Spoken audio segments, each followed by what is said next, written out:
Good evening. Tonight, I would like to discuss with everybody the discrimination I faced with Asperger syndrome. Now, many of you out there don't even know what it is I have.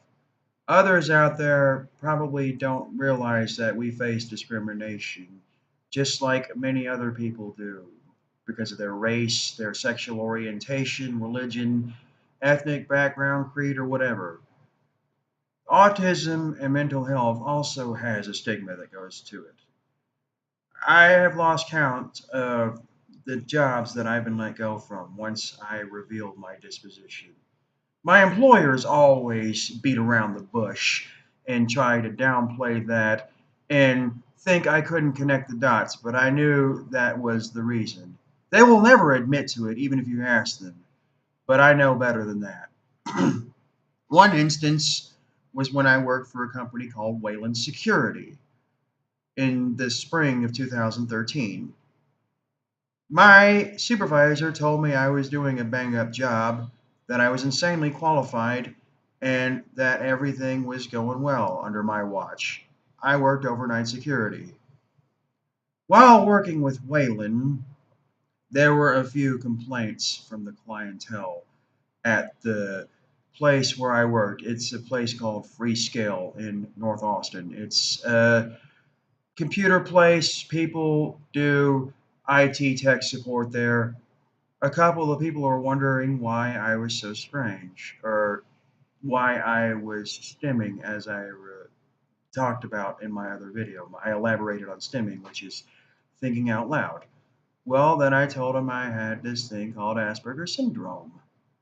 A couple of them have heard of it, but they didn't know what it was. 2 days later, I received a call from the security headquarters at Wayland saying that there was no longer work for me there. I thought it was a joke at first because it was the 1st of April. I thought it was April Fool's. I couldn't wrap my head around why they would let me go when I was just told by my supervisor the day before that I was doing an outstanding job. Well, the only thing I can think of is because I said I had Asperger's and it came back to them.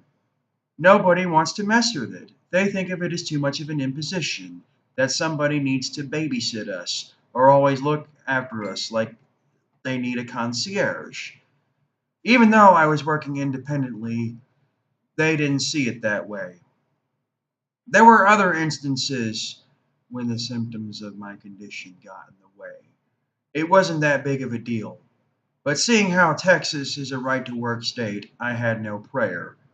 That happened also at a company called Fresh Plus and some other security gigs I worked. Nobody would ever specify what it was that I did. All they said was that some of the clientele didn't like my demeanor because I seemed very aloof or that I wasn't very engaged. But that being said, that's why I have been apprehensive about disclosing it to future employers. When I worked for AmeriCorps 5 years ago in Chicago, I was accused of something inappropriate I don't care to disclose over the internet. There is no doubt in my mind that if I didn't have AS, they wouldn't have made an issue out of it, but they did. If I can't even trust AmeriCorps to act professionally about it and to be understanding when they're full of a bunch of self-righteous do-gooders, I'm pretty sure that it's like that 90% around the world. Which is why I'm quite impressed by my current coworkers at the place where I work in Vietnam, because some of them have some experience with it. Now, I have played along some humor when I reveal it to other people. For those of you who watch The Walking Dead, the character Negan, whenever he's introduced at the end of season 6, his first line was, "Pissing our pants yet?" I ask people that sometimes when I reveal to them what I ask. "Pissing our pants yet?" Or I'll ask them, "Does that make your skin crawl?" Or I'll do another thing that the character Jake Sully from the movie Avatar did. When he was summoned to go work with a team of scientists to go undercover to investigate the Na'vi species. Everybody was befuddled because his twin brother didn't show up. Well, Jake told him, "My brother is dead. I'm sorry if it's an inconvenience." So, I have Asperger's. I'm sorry if it's an inconvenience or an imposition, but it's not going to go away no matter how much you try to downplay or sweep it under the rug. Sooner or later, it will reemerge.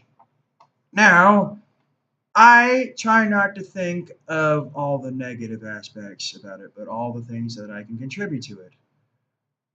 Without any further ado, it would take it would behoove everybody to learn more about it so that employers in the future will know what to do and so that parents can give their kids some proper guidance and tutelage. Personally, I don't see that happening anytime soon when there's still discrimination in America against blacks, homosexuals, Muslims, and other minorities. We have a long way to go, but it can be done through our steadfast determination and diligence. So, therefore, I just wanted to spend this time to inform other people that there is discrimination against people with autism. Just because I'm a white male and a WASP doesn't mean that I'm bulletproof. I've faced my challenges too, but my challenges have made me wiser and a stronger person. So, with all that said, I hope that everybody watching this video has found this informative. Thank you very much and have a good night.